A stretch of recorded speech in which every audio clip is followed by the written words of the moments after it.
Je pense qu'en dehors des manuels scolaires, il faudrait favoriser certains outils pour donner le goût d'apprendre et de s'approprier l'histoire à nos jeunes. Alain Sixou, Myriam Cohen. Laquelle? La carte Jawal ou la carte Meditel? Alors, j'ai installé un centre de commandement au fond du jardin dans un petit bureau. C'est de là qu'est parti le projet pendant le premier confinement en 2020. Et c'est une forme d'ammonite, donc d'escargot, de fossiles d'escargot en couleur pour mettre en valeur les dynasties entre elles et les séparer. Le jeu de couleurs et la spirale pouvaient faire que l'idée de départ d'un seul format en une page pourrait être viable. Alors en chiffres, c'est 2000 icônes, sportifs, journalistes, sultans. C'était 2 ans de travail acharné et je me rends compte désormais qu'elle n'est jamais finie. Quelques personnes avaient aussi leur place dedans. On a eu aussi l'épisode malheureux du petit Ryan qui a créé une réappropriation, un élan de fierté et de patriotisme. Bien sûr, Ryan aura sa place en 2023 dans l'histoire du Maroc. Le but, c'est tout simplement de montrer la richesse, de captiver les jeunes et de les amener vers leur histoire. Je suis en train de commencer l'élaboration d'une histoire facile du Maroc, une histoire amazigh du Maroc et une histoire batislaoui du Maroc. Absolument pas. Une œuvre d'art, par définition, ça n'est pas soumis à la censure. L'œuvre d'art est là pour rassembler, elle est là pour interroger, pour questionner. Au risque de paraître un petit peu langue de bois, je dirais aucun. Parce que l'histoire, on fait pas de choix, c'est à prendre ou à laisser.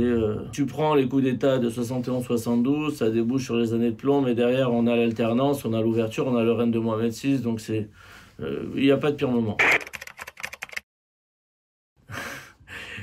Allez, on va être léger. C'est le jour où ils ont voté le TGV pour venir jusqu'à Agadir. Ça va nous faire souffler.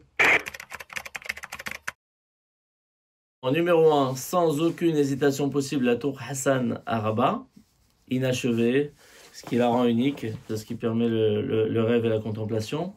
Deuxième monument, alors ex aequo, ça va être la Koutoubia à Marrakech, rouge, ocre, avec les 3 boules de cuivre qui scintillent au soleil de Marrakech, et la mosquée de Tombouctou, très particulière, qui rappelle que le Maroc s'étendait de Tombouctou à Madrid. Et le troisième, le grand théâtre de Rabat, de Zaha Hadid, qui est merveilleux.